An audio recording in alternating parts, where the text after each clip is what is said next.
Dios mediante. Muy bien, leamos ahí versículo 1 al 3 para tener en presente lo que vamos a hacer casi como una introducción a este capítulo, ¿sí? Dice así una vez más, segunda de Pedro, capítulo 2, versículo 1, pero hubo también falsos profetas entre el pueblo, como habrá entre vosotros falsos maestros, que introducirán encubiertamente herejías destructoras y aún negarán al Señor que los rescató, atrayendo sobre sí mismo destrucción repentina. Y muchos seguirán sus disoluciones, por causa de los cuales el camino de la verdad será blasfemado, y por avaricia harán mercadería de vosotros con palabras fingidas. Sobre los tales, ya de largo tiempo, la condenación no se tarda y su perdición no se duerme. Oramos. Amado Padre Celestial, damos muchas gracias en esta mañana pidiendo que tú seas honrado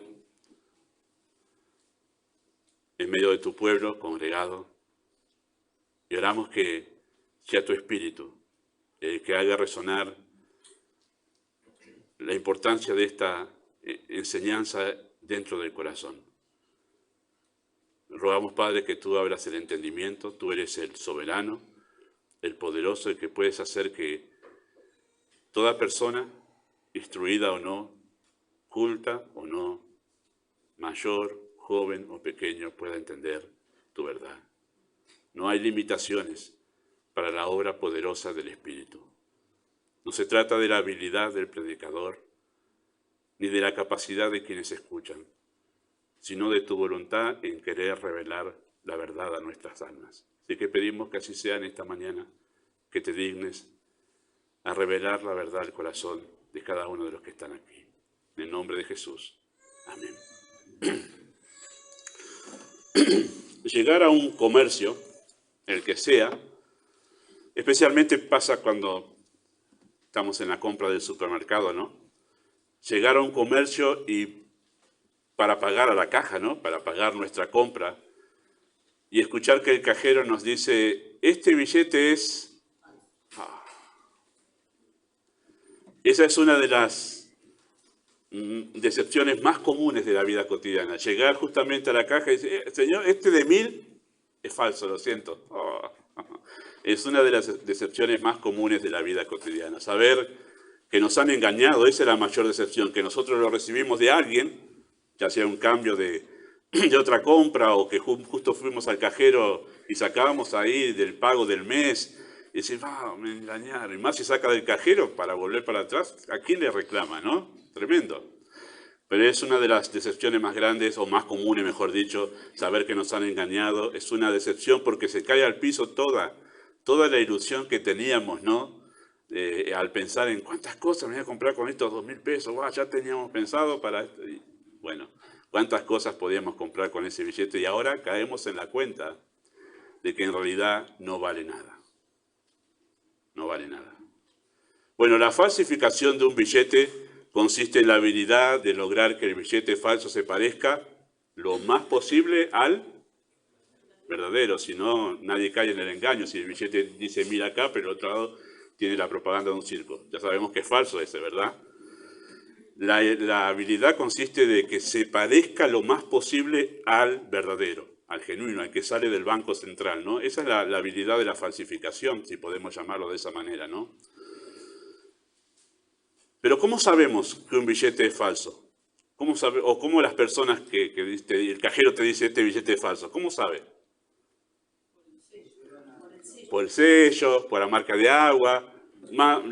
Podemos encerrar todas esas respuestas en una sola, porque lo compara con él y con el verdadero que sale del Banco Central, ¿sí? Entonces, las personas que trabajan en una caja de comercio ya están tan habituados a ver los billetes tan seguidos, ¿sí? No como uno, pero los ven todo el tiempo, los de 1000 allí. Bueno, ya saben cómo son. Ya los miran a trasluz, ya saben qué marquita tiene que tener, cómo tiene que estar la cara, o mejor dicho, sí, la cara en animal, ahora ya no hay más próceres. Pero bueno, ya saben cómo tiene que ser todo el billete. Lo comparan con ese y saben que este es falso. Lo interesante es que cuántas cosas tiene que tener distinto un billete para que digamos que es falso, distinto al verdadero. Una sola cosa que en el billete no sea y no coincida con el verdadero es falso. Pero no somos así con la Biblia, ¿verdad? Parece que tiene que haber muchas cosas distintas para que digamos eso no es la verdad. Bueno, estoy adelantándome a una aplicación del tema que vamos a empezar hoy. Pero siempre que vuelvo a esta aplicación, a este ejemplo, mejor dicho, siempre termino diciendo lo mismo. ¿Cómo somos los creyentes, no? Parece que con la Biblia somos más laxos, somos más, diluimos un poco más el tema. No, sí tratamos de que encaje la cosa, ¿no? Pero sin embargo, con un billete, este es falso, porque le falta acá, mira, esta firmita. Y otro te podría decir, si usa el mismo criterio con el que usamos a veces la Biblia, no, pero es la firma nomás, mira, todo lo demás se parece igual. No pasa. Pierde el valor, no tiene valor, no tiene el mismo valor que el verdadero, de ninguna manera. ¿Sí? Bueno, Pedro terminó el capítulo 1, ustedes que están siguiendo el estudio de esta carta, ¿sí? Pedro terminó el capítulo 1 describiendo el billete verdadero. Así terminó el capítulo 1. Pedro describió el billete verdadero, entre comillas, ¿no? Dejando en claro quiénes son los verdaderos ministros de Dios. De eso terminó hablando el capítulo 1. Habló acerca de los apóstoles a quienes Dios usó para poder revelar su verdad.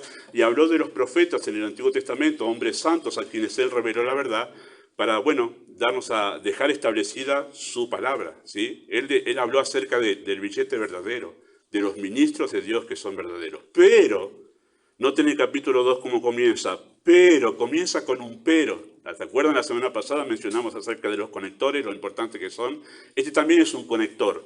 O sea, es uno de esos hilos en el tejido de un texto que agarra al que está tejiendo y lo usa para unir. Es la idea anterior con esta idea nueva que está hablando ahora en el capítulo 2. Y ahí sabemos que están relacionadas las dos ideas. Lo que habló, lo último que habló en el capítulo 1 y lo que habla ahora en el capítulo 2. Pero, ¿sí? En capítulo 2 y 3, él va a exponer el billete falso.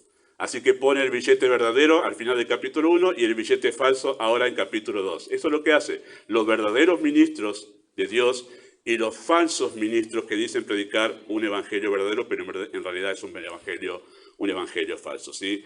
Así que habla allí de los falsos ministros del evangelio. Por eso el capítulo comienza con un pero. Ese pero es un conector adversativo, ¿sí? O sea, un conector adversativo que dice que ahora esto que voy a decir es contrario a lo que acabo de decir. Esta es la parte opuesta a eso, ¿sí? Aquellos son los ministros de Dios, los verdaderos. Estos son los ministros falsos. Eso es lo que está haciendo aquí con ese conector pero, ¿sí? Así que todo el capítulo 2, ¿sí? Es una descripción de los falsos maestros y de su inevitable condenación. Mientras ustedes seguían la lectura que estaba haciendo Leo hace un momento, hasta ustedes habrán visto todo lo que hay dentro de ese capítulo. Es tremendo lo que se dice acerca de lo que le va a suceder a los falsos predicadores de un falso evangelio, ¿sí? Así que Pedro procura, con todo lo que está diciendo en este capítulo y en el 3 también, pero vamos a llegar en su momento allí, Pedro procura que sus lectores entiendan dos cosas por lo menos. Al hacer toda esta descripción tan detallada, tan extensa, ¿sí? Acerca de los falsos maestros, de cómo es su carácter, cómo es su proceder y cuál será su condenación, al hacer esta descripción, Pedro procura que sus lectores entiendan dos cosas, por lo menos por lo que veo aquí, ¿sí? Primero es cuán importante es madurar en la fe. Pedro quiere acentuarles a sus lectores, porque ese es el tema de la carta, crecer y madurar en la fe. Cuán importante es madurar en la fe para saber distinguir a los falsos maestros y no caer en sus engaños, ¿sí? Volvamos a la idea de un billete falso, ¿sí? ¿Cuántos de nosotros, siendo niños, no hemos agarrado esas propagandas de los circos, que del otro lado tenía la imagen del billete en circulación, del otro lado tenía el circo, pero íbamos a mamá y le preguntábamos, ¿puedo comprarme caramelos con esto? Y mamá nos miraba con una cara, qué inocente, que no te vas a comprar nada. Bueno, el hecho de reconocer un billete falso y uno verdadero tiene que ver con madurez, ¿sí? Y el hecho de reconocer un ministro verdadero del Evangelio y un ministro falso tiene que ver con la madurez en la vida espiritual. Una de las características muy notorias hoy en día, porque hoy está al alcance el escuchar de todo por todos lados. O sea, usted pone el nombre de cualquier cosa en YouTube y le aparece. Y en cuanto a lo religioso también, pone predicador del Evangelio y le sale una lista larguísima de predicadores del Evangelio. Los creyentes inmaduros en la fe se los puede caracterizar porque lo primero que sale ahí lo ponen y empiezan a escuchar. sin pensar y distinguir si lo que están escuchando realmente es de la verdad o es el error. Y como algunos son muy parecidos, porque el arte de engañar consiste en eso, en hacerlo muy parecido a la verdad, al verdadero ministro, dice, bueno, este es de Dios, se parece mucho al pastor Gustavo el domingo. Dice, no, pero hay cosas que no coinciden. Y cuando hay cosas que no coinciden, bueno, pero esto no importa, dejamos pasar. La inmadurez en la vida espiritual se relaciona con eso. No poder filtrar, no poder distinguir quiénes son ministros verdaderos del evangelio verdadero y quiénes son ministros de Satanás de un evangelio falso. Por eso Pedro lo que procura es que ellos entiendan la importancia de madurar en la fe. Por eso en el capítulo 3, si ustedes tienen su Biblia por allí, capítulo 3, versículos 17 y 18, él dijo de esta manera, unió las dos cosas, lo que ahora está diciendo en capítulo 2 y 3 con lo que acaba de decir en capítulo 1. Ahí están unidas las dos cosas. Dice así, segunda de Pedro 3, 17 y 18. Vosotros, oh amados, sabiéndolo de antemano, guardaos, no sea que, arrastrados por el error de los inicuos, caigáis de vuestra firmeza. Antes bien, ¿sí? En lugar de eso, de ser arrastrados por el error de los inicuos, en lugar de que caigáis de vuestra firmeza, más bien creced en la gracia y el conocimiento de nuestro Señor Jesucristo, nuestro Señor y Salvador Jesucristo. Bueno, interesante, ¿no? Hay une los dos temas, todo lo que vimos en capítulo 1 hasta la semana pasada y lo que ahora va a hablar en capítulo 2 están sintetizados, concentrados en esos dos versículos. Debemos crecer. El enfoque de Pedro es para no caer en el error de los falsos maestros. ¿Sí? La misma verdad de la importancia de crecer en la vida espiritual para no caer en el error es lo que Pablo expresa en capítulo 4 de Efesios, versículo 11 al 14, donde nos dice el apóstol Pablo que debemos madurar para no ser ya niños fluctuantes llevados por doquiera de todo viento de doctrina, por estratagemas de hombres, por engaños, que para engañar emplean con astucia las artimañas del error. Sí, la misma idea en ese pasaje tan fundamental para la vida de iglesia en Efesios capítulo 4, dice que Dios puso apóstoles, primero profetas, que fueron los que establecieron la base, y después pastores, maestros y evangelistas para edificar la iglesia, y que el propósito de ese diseño de Dios para la vida de la iglesia es llevar a los creyentes a la madurez, para que todos lleguemos a la estatura y la medida de la plenitud de Cristo, para que no seamos niños fluctuantes, llevados por doquiera de todo viento de doctrina y por estratagemas de hombres que para engañar emplean con astucia las artimañas del error. Así que la misma idea de Pedro, crecer para no ser engañados, para no estar en el error. Y la misma idea vemos nosotros en Hebreos capítulo 5, versículos 12 al 14, donde dice que los que han alcanzado la madurez tienen los sentidos ejercitados en el discernimiento del bien y del mal. Madurez y capacidad para discernir, esto es correcto, esto es incorrecto, esto es verdad, esto es engaño, es la manera que relaciona la Escritura, madurez con la capacidad de discernir, la capacidad de darnos cuenta, de decir, no, esto no es de Dios, esto es un engaño. Bueno, la habilidad para poder distinguir una cosa de otra viene con la madurez y el crecimiento en la fe. Así que Pedro procura eso, pero también Pedro procura que sus lectores entiendan esta importancia, ¿sí? Entiendan a través del capítulo 2 cuán importante es la verdad. Cuán importante es la verdad. Ahora, cuando yo utilizo la palabra verdad en este contexto, ¿sí? Estoy hablando, siempre estoy utilizando la palabra verdad como un sinónimo de Biblia. No estoy hablando de verdad como diciendo, bueno, decirle a alguien me fui al supermercado cuando en realidad me fui a jugar al fútbol. No estoy hablando de ese sentido de usar la verdad, sino de la verdad como el sinónimo de la Biblia, la palabra de Dios, ¿sí? Y lo que Pedro quiere con esta descripción de los falsos maestros y su condenación es que en realidad nosotros entendamos cuán importante es la verdad. Nosotros, queridos hermanos, a nuestra generación, le ha tocado vivir en la época en la que estar en lo correcto no importa. Esto es lo que caracteriza nuestra cultura, la cultura posmoderna, ¿sí? Ya pasó la modernidad, estamos en la posmodernidad. Y a esta cultura hay muchas razones que hoy no es el tema para explicar, no lo voy a explicar ahora, de por qué esta generación se ha decepcionado en la búsqueda de la verdad. Y ya no importa por eso, porque a nadie le interesa en realidad, a la mayoría de las personas, ahí está, me corrijo, mi esposa ya me hace así, pero me corrijo en ese absoluto, a la mayoría de las personas no le importa la verdad. Hubo una generación a la que sí, la constante búsqueda de la verdad a través de la filosofía, a través de la ciencia. Las dos guerras mundiales tuvieron mucho que ver para que toda esta generación se decepcione de la búsqueda de la verdad. Pero a nadie le importa la verdad, ¿sí? Sino, más bien a esta generación le importa cómo uno se siente en determinadas circunstancias. El cómo me siento es más importante de si es correcto o incorrecto la circunstancia en la que estoy viviendo o cómo yo estoy reaccionando en esas circunstancias, ¿sí?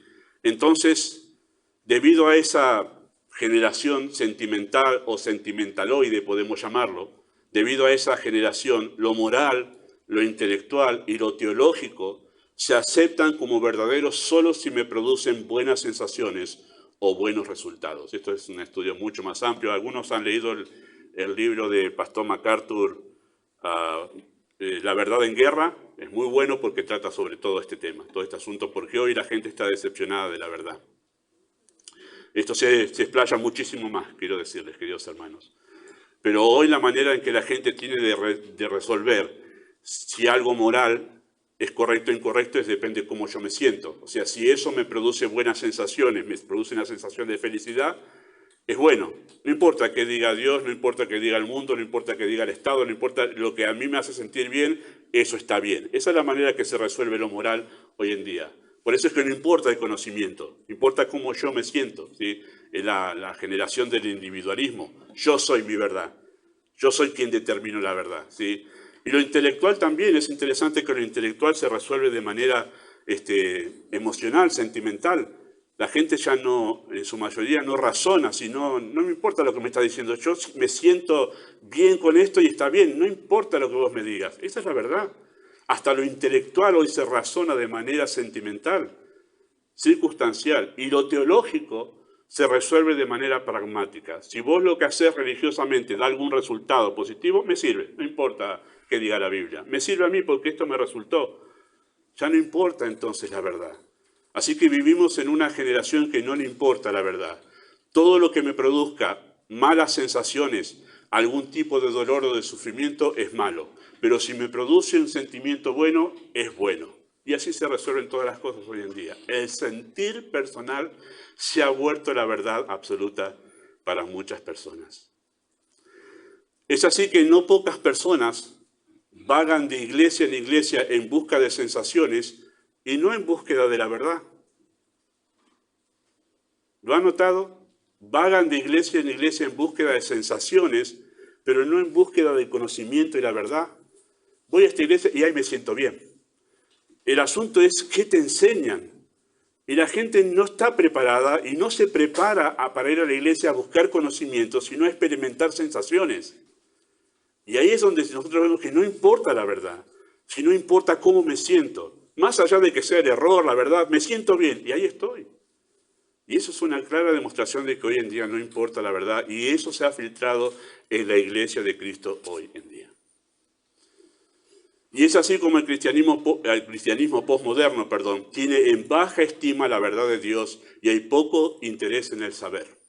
Hay muy poco interés en el saber.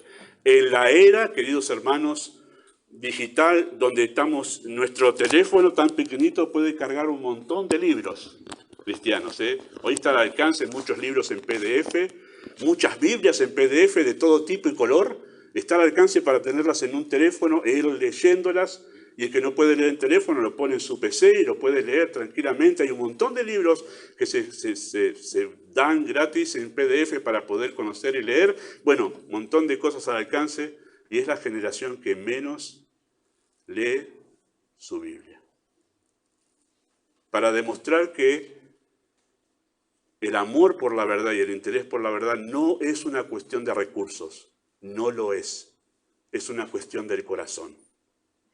No es una cuestión de recursos, es una disposición del corazón que solo viene con una nueva naturaleza, según Santiago capítulo 1 dice, Él, de su voluntad, nos hizo nacer por la palabra de verdad, para que seamos primicias de sus criaturas. ¿Y cómo sigue el texto? Por tanto, ya que Él nos hizo nacer por la palabra de verdad, todo hombre sea tardo para hablar, pero pronto para oír. ¿Qué cosa? Esa palabra es que hay que nacer de nuevo para poder tener interés en la verdad. Y cuando nosotros decimos, no, vemos a alguien que no tiene interés en escuchar la verdad, lo más probable es que tenemos que pensar que no conoce a Cristo, y antes de forzarlo a querer tener interés, algo que no está en su naturaleza, debemos orar por su salvación y hablarles de Cristo, porque eso tiene que pasar. Cuando alguien nace de nuevo, busca sediento la palabra de Dios.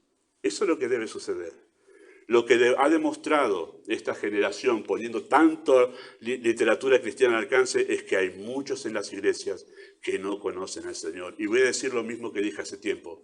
Las iglesias evangélicas hoy en día son un gran terreno evangelístico. Hay un gran terreno evangelístico dentro de nuestras iglesias porque hay muchos que profesan conocer a Cristo que no lo conocen.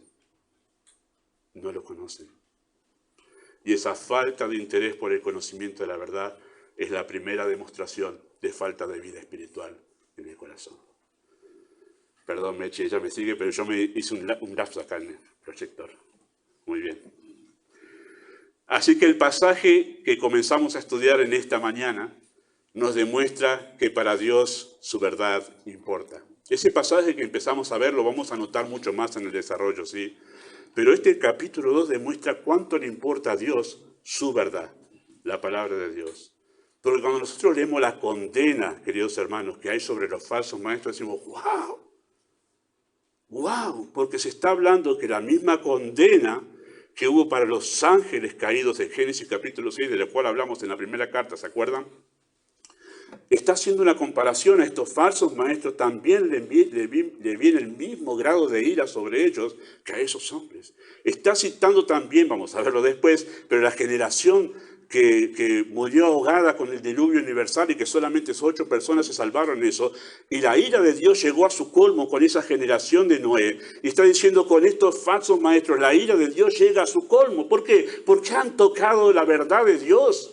Lo más importante para Dios han tocado, y es ahí, como dice el pastor MacArthur en su libro, su condena sobre los falsos maestros, así lo demuestra, como dijo el pastor MacArthur, para seguir el proyector allí. Esto dijo MacArthur acerca de este texto, enseñándolo, ¿sí? No hay nada más ofensivo para Dios que la distorsión de su palabra.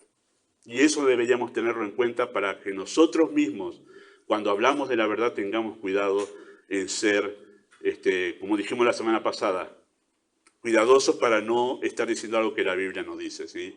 Así que cuando se trataba de la verdad, estoy hablando del comienzo de la era de la iglesia, cuando se trataba de la verdad a los apóstoles no les temblaba el pulso para ser tajantemente claros.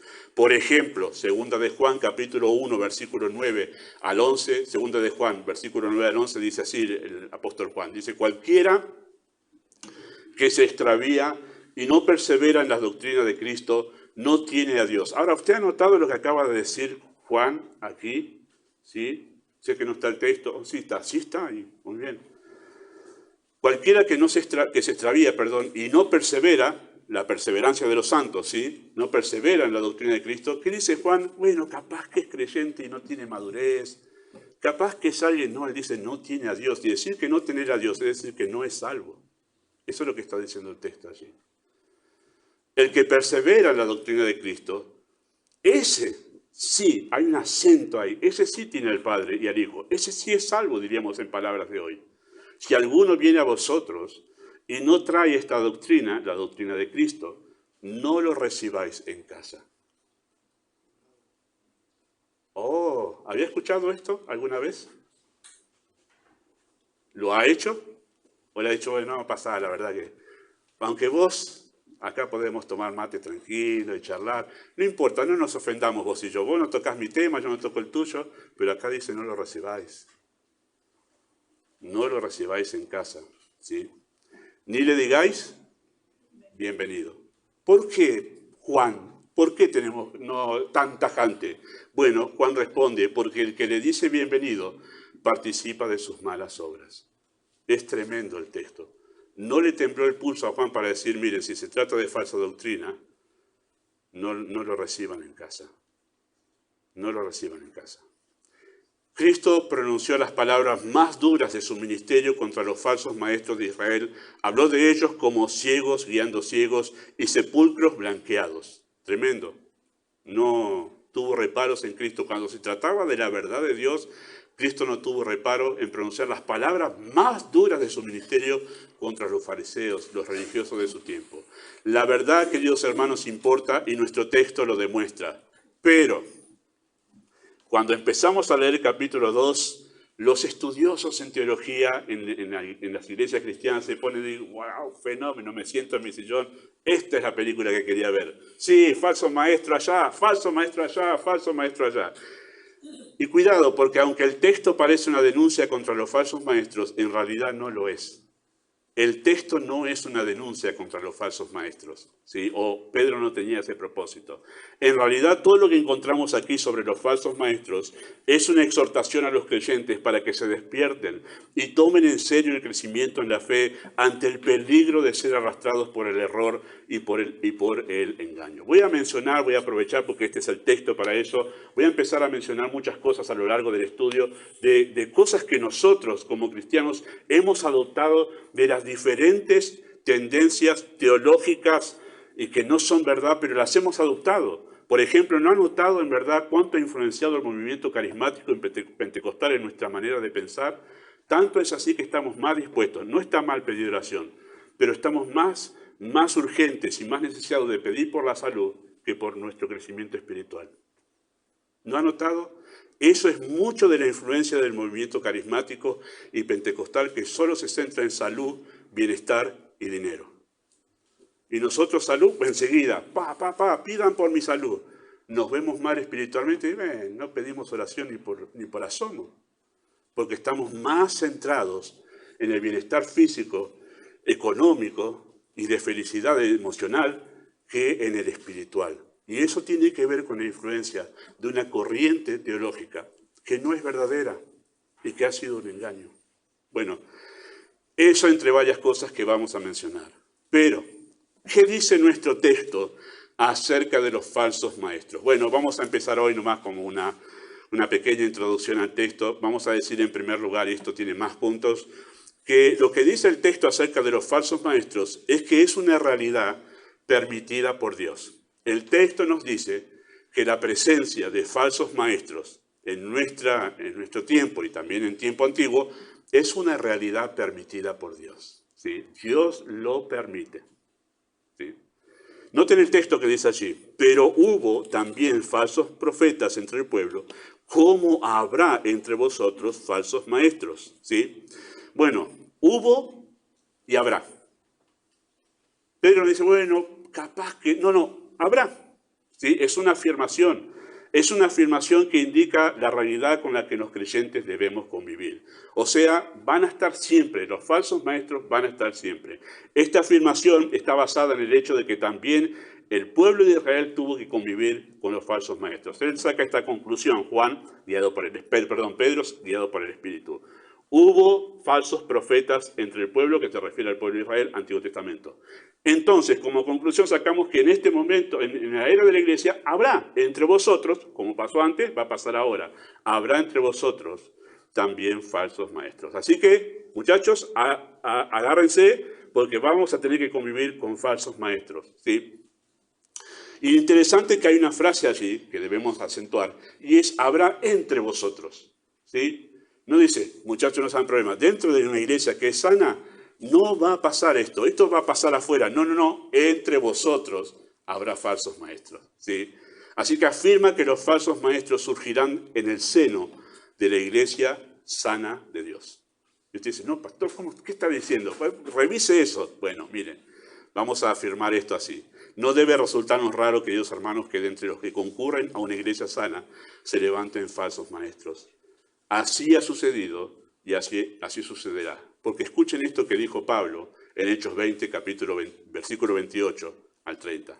Pablo dice así, se está despidiendo Pablo porque sabe que va a ir preso a Jerusalén y de ahí va a ir a Roma, preso, ¿sí? Se despide de los ancianos de la iglesia de Éfeso y otras iglesias y en esa playa despidiéndose les dice esto, después de mi partida entrarán en medio de vosotros lobos rapaces que no perdonarán al rebaño. Y de vosotros mismos se levantarán hombres que hablen cosas perversas para arrastrar tras sí a los discípulos.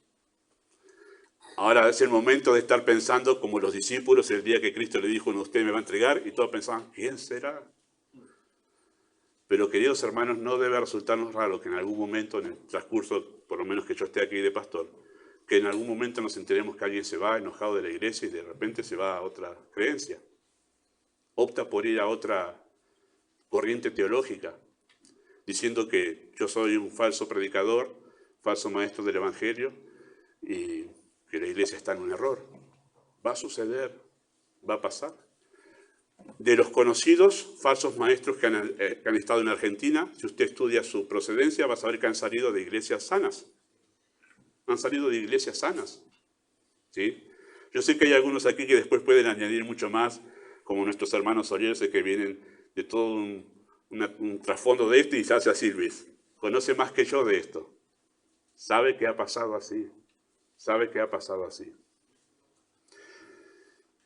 Y escuchen lo que dijo Pablo a Timoteo en la segunda carta, capítulo 4, versículos 3 y 4. ¿Sí? Dice, porque vendrá tiempo cuando no sufrirán la sana doctrina, no tendrán ganas de doctrina de conocimiento, sino que teniendo comezón de oír, ganas de oír, ¿sí? Ganas de oír otras cosas, se amontonarán maestros conforme a sus propias concupiscencias, que es conforme a sus deseos. Vamos a predicar ahora no la verdad, sino lo que le gusta a la gente. Esa es la idea, ¿sí? Y apartarán de la verdad del oído y se volverán a las fábulas. Pablo no dice, bueno, mirá, capaz, pero capaz no. No dice, va a pasar. Va a venir tiempo donde esto va a pasar, ¿sí? Y también dijo Cristo en Mateo capítulo 24, versículo 5, muchos vendrán en su nombre diciendo, yo soy el Cristo, y a muchos engañarán. Muchos falsos profetas, en versículo 11 dice, se levantarán y engañarán a muchos. Interesante que habla de una multitud. Pues dicen muchos. Así que no debe resultarnos raro que haya una proliferación y que sean tan prolíficos en cuanto a la gente que los sigue, los falsos maestros. Y eso no quiere decir que porque tengan muchos son falsos ya. Pero no es raro, hermanos, que alguien que predica el engaño tenga muchos seguidores. Cristo ya lo profetizó. Así que cuidado con mucha gente siga este lugar, debe ser bueno. No necesariamente. No necesariamente. Y tampoco tener poca gente en una iglesia significa estar en la verdad. Tampoco, tengamos mucho cuidado, no se mira así, de esa manera. Así que la proliferación de falsos maestros es una de las características de esta última etapa del plan redentor. ¿Cuál es la pregunta? Siempre llegamos al momento de una pregunta, ¿no? ¿Cuál es la pregunta del hecho de saber que Dios permite que no solamente que haya falsos maestros, sino que haya muchos falsos maestros, y no lo vamos a ver hoy, pero que muchos seguirán sus disoluciones, sus libertinajes? ¿Por qué? ¿Por qué Dios permite que haya tantos falsos maestros? Y que muchos, es más, ¿por qué permite que muchos los sigan? ¿No se ha hecho esa pregunta en algún momento? Bueno, si no se la ha hecho, desde hoy en más se la empieza a hacer, ¿no? Vamos a ver esto. ¿Acaso no sería mejor si Dios, así nomás, con todo su poder que tiene, que ha creado el universo, ¡pum!, los elimina a todos y entonces ya sabemos que hay una sola verdad y que hay un solo grupo que realmente predica la Biblia, y que no sería más fácil así, diríamos nosotros, ¿no? Bueno, Dios tiene poder para hacer eso y lo hará, obviamente en su tiempo, terminará con la maldad y con el engaño, así será. Pero ¿por qué lo permite ahora? ¿Acaso no puede? Bueno, sabemos que no es así. Sabemos que si Dios quisiera, si estuviera en su voluntad, Él terminaría en un instante con todos ellos. Sin embargo, lo permite, y una de las razones, permítame decir una de las razones en esta mañana, está en Deuteronomio capítulo 13, versículo 1 al 5. ¿Lo puse? No. Va a tener que buscarlo si quiere seguir la lectura allí en su Biblia. Pero ahí está una de las razones por qué Dios permitió y permite hoy falsos maestros. Le doy tiempo a los que están buscando, pueden buscar ahí el texto, Deuteronomio capítulo 13.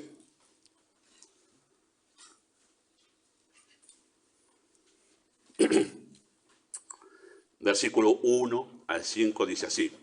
Si no lo encontró, puede seguirlo escuchando, ¿sí? Dice, cuando se levantare en medio de ti profeta o soñador de sueños, y te anunciare señal o prodigio. ¿No le suena muy conocido esto de soñadores? Y esto fue escrito 2500 años atrás.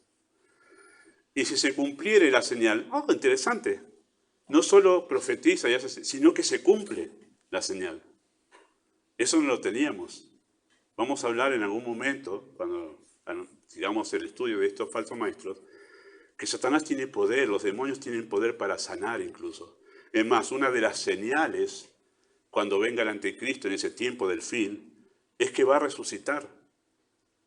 El anticristo va a tener una herida de muerte y va a resucitar de entre los muertos. ¿Quién resucitó de entre los muertos? Nuestro Señor. El falso Mesías, porque eso va a ser el anticristo, va a hacer que el mundo piense que Él es Cristo y va a resucitar. Tremendo.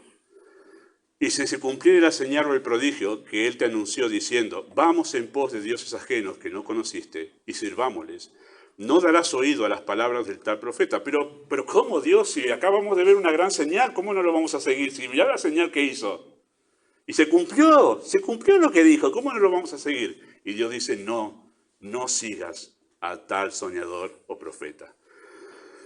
Dice, no darás oído a las palabras del tal profeta, ni a tal soñador de sueños, porque Jehová vuestro Dios os está probando. Y ahí está la razón por la cual Dios permite los falsos profetas y maestros, porque está probando a los creyentes verdaderos.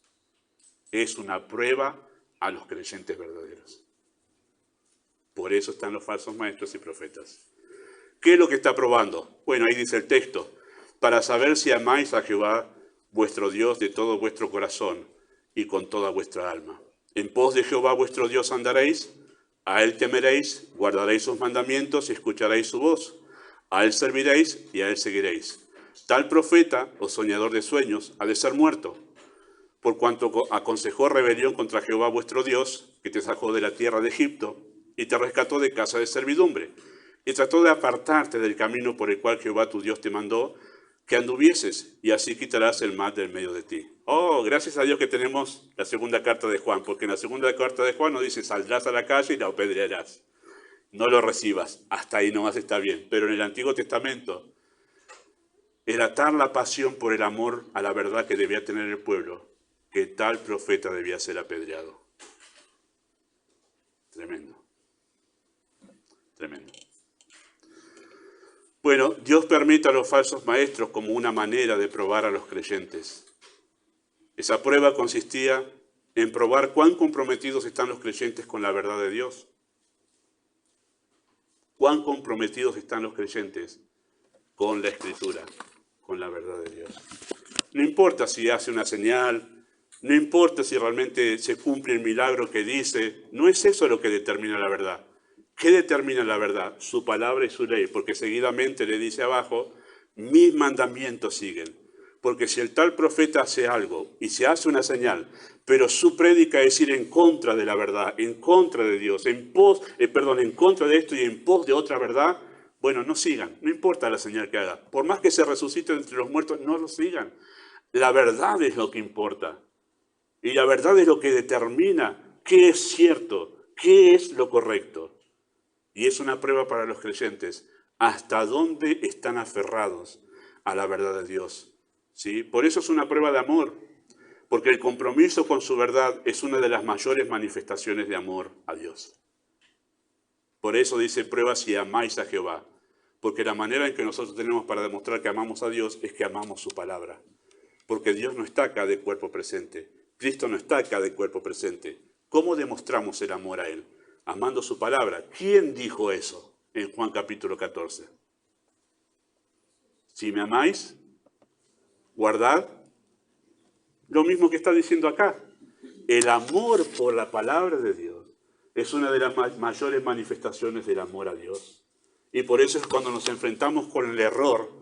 Oh, no, el libro que amo, las palabras que amo, el Dios que amo, es lo que está en juego acá. Y es por eso que me levanto en rechazo absoluto en mi corazón contra ese engaño. Eso es lo que está transmitiendo en palabras de este pastor de Deuteronomio capítulo 13. Así que nosotros vamos a considerar el error, queridos hermanos, nosotros vamos a considerar El error en una de sus manifestaciones, de sus mayores manifestaciones, pero debemos nosotros tener presente que todos los días los creyentes nos encontramos en diferentes situaciones en las que somos desafiados a elegir entre el error y la verdad. Y digo porque cuando empecemos a hablar sobre los falsos maestros en esta segunda carta, vamos a decir, sí, no, mirá vos, sentado a lo lejos nosotros, no, pero sí, ¿sabes cuánta gente no está ahí en ese lugar? Y nosotros estamos en una iglesia sana, decimos, wow, listo, qué alivio. Pero nosotros, queridos hermanos, todos los días nos encontramos en diferentes situaciones que somos confrontados o desafiados a elegir entre el amor a la verdad, el amor a Dios, y entre lo que nosotros pensamos, en todas las cosas. Todo el tiempo estamos tomando decisiones que requieren del conocimiento de la verdad de Dios para no caer en el engaño. La rutina del hogar, por ejemplo, cuántas familias en verdad eligen educar a sus hijos y llevar adelante sus hogares según su propio criterio o según el criterio de los psicólogos de este tiempo o de los pensadores de este tiempo, pero no en la Escritura. La Escritura dice que yo tengo que hacer tal cosa, no, mi familia no, yo conozco a mis hijos, yo conozco a mi esposa, yo conozco, la Biblia no. Y ahí nosotros decimos, wow, ¿hasta dónde confías en la verdad? ¿Hasta dónde confías en la Escritura? Los esposos son desafiados todo el tiempo a asumir el rol de liderazgo en su casa, pero en su mente tienen otra cosa. Dicen, no, acá no se puede. Guarda, ¿cómo que no se puede? ¿Dios se equivocó entonces en tu hogar? Lo que vale para otros no vale en tu hogar porque está diciendo que Dios no pensó algo justamente para tu familia, y es ahí donde nosotros tenemos el punto clave para decidir entre amo a Dios y hago lo que la Biblia dice, o sigo mi propio razonamiento o el de este mundo. En la administración del dinero, eso vamos a hablar en octubre sobre un hogar edificado en sabiduría. La elección de las amistades, el uso del tiempo, las actividades que consumen nuestras energías, nuestra relación con la iglesia, nuestra posición ante las filosofías reinantes en nuestra cultura, etcétera, etcétera. En todas esas cosas somos desafiados a abrazar la verdad y de ponernos en oposición al engaño, para ver si amamos a Dios como realmente cantamos. A diario somos desafiados a tomar determinaciones de amar a Dios eligiendo hacer lo que la verdad de Dios dice. Así que conocer la verdad nos hace libres. ¿Libres de qué? Libres del engaño. Y créanme que una de las cosas que usted y yo preferimos al fin de nuestras vidas es partir de este mundo sabiendo que hemos estado en el camino correcto.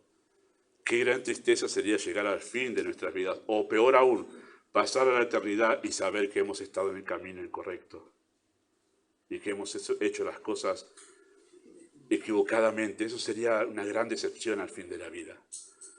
Pero una de las grandes bendiciones de la madurez cristiana es que podemos darnos cuenta fácilmente cuando estamos frente a un engaño. Por eso este pastor va a insistir tanto. Voy a insistir e insistir, hermanos, con ustedes hasta que el Señor de alguna manera diga, ya está mi ministerio acá, ¿no? De la manera que Él sea. Pero yo voy a insistir siempre, ustedes tienen que crecer. No pierdan tiempo en otra cosa, ustedes tienen que crecer. Los beneficios de la madurez cristiana tienen un valor eterno, un valor eterno. Y este es uno de ellos. Usted va a poder distinguir así. Esto es un error. En la carta se hace entender que el peligro son los inmaduros e inconstantes. A esos Pedro tiene un poco de temor, ha dicho, estos inmaduros. ¿Por qué? Porque los maduros ya saben que este billete es falso. Acá, mira, esto. Alguien que está habituado a ver el billete verdadero ya sabe, se da cuenta enseguida. El creyente maduro, uno lo dijo, wow, me quedo tranquilo, ya sé. Está distinguiendo que lo que acaban de decir es un error. No hay problema. El problema son los inmaduros, que no leen su Biblia, que no estudian, que conocen poco de doctrina. Cuando está todo al alcance, ahí siempre hay un peligro de que disparen para cualquier lado, que sean engañados por cualquier cosa que escuchan en la internet, en la radio, en la televisión. Una de las evidencias más claras de la madurez es la capacidad de discernir entre el error y la verdad. Por eso, ¿quiere saber si hay un creyente maduro? Bueno, una de las señales es si sabe distinguir fácilmente cuál es el engaño y cuál es la verdad. Amado Dios, pedimos que tú, en tu gracia, hables más allá de lo que hemos dicho en este momento, y al entrar en un pasaje tan tan complejo por los detalles que Pedro expone acerca del engaño, del error, de los mecanismos que utilizan los falsos maestros. Deseamos, Padre, que tu Espíritu nos guíe para poder exponer tu palabra honrándola como merece ser, Padre. Y que tú instruyas a tu iglesia aquí para que tú nos guardes en la pureza de tu verdad. Pedimos esto en el nombre de Jesús.